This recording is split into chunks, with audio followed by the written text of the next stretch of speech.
Hello, are you a hospitality professional who is sometimes overwhelmed by the pace of change? Well, my name is Crystal Washington. I'm a technology strategist and futurist, and I will be just one of your keynote speakers at the hospitality show.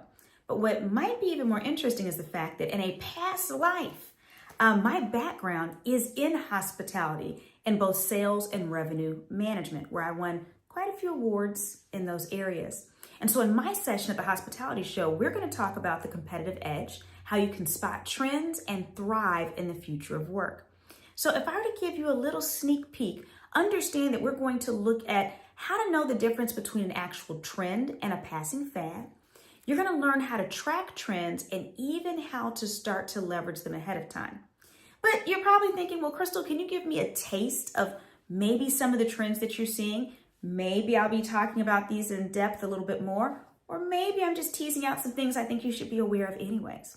Well, one of the things I believe that we're going to see based on some of the signals are those things that are a little bit weaker than trends, but they start to organize themselves into trends.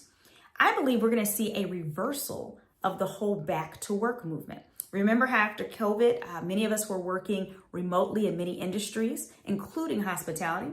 And there was this pull to bring everybody back. Now, there are obviously, especially in hospitality, some jobs where it requires you to be in the building. However, there are some positions where it doesn't really lend itself. And understanding that in many organizations, they're looking to decrease costs. They're trying to figure out where they can cut things, especially because of some of the shifts that are happening around us from a geopolitical standpoint. You're going to start to see more and more organizations say, you know what? Maybe allowing people to work from home, if it cut costs, isn't that bad of an idea.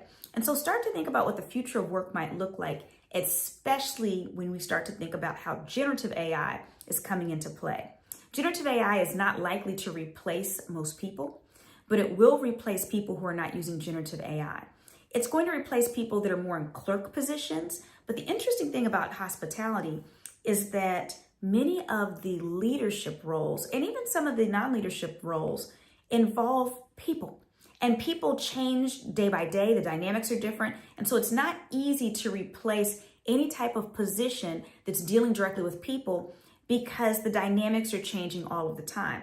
Generative AI and AI in general are great at replacing job functions where it's the same thing every day. It's processing information. It's checking certain boxes.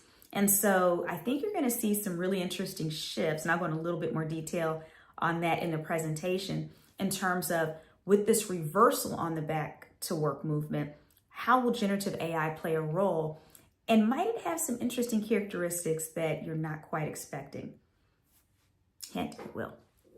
Another trend I want to share with you, just as we're getting ready for the show, is we're going to see more AI integration, but also a little bit of a backlash against the data collection required to run AI on some of the levels that we want to in the hospitality industry.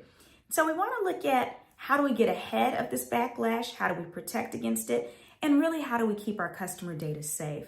But it's only a matter of time, and we're already kind of seeing this bubble up. It's happening more overseas, but it's just a matter of time. So we're going to talk about, again, the competitive edge at the hospitality show. If you have not already registered, what are you waiting for? I look forward to meeting you.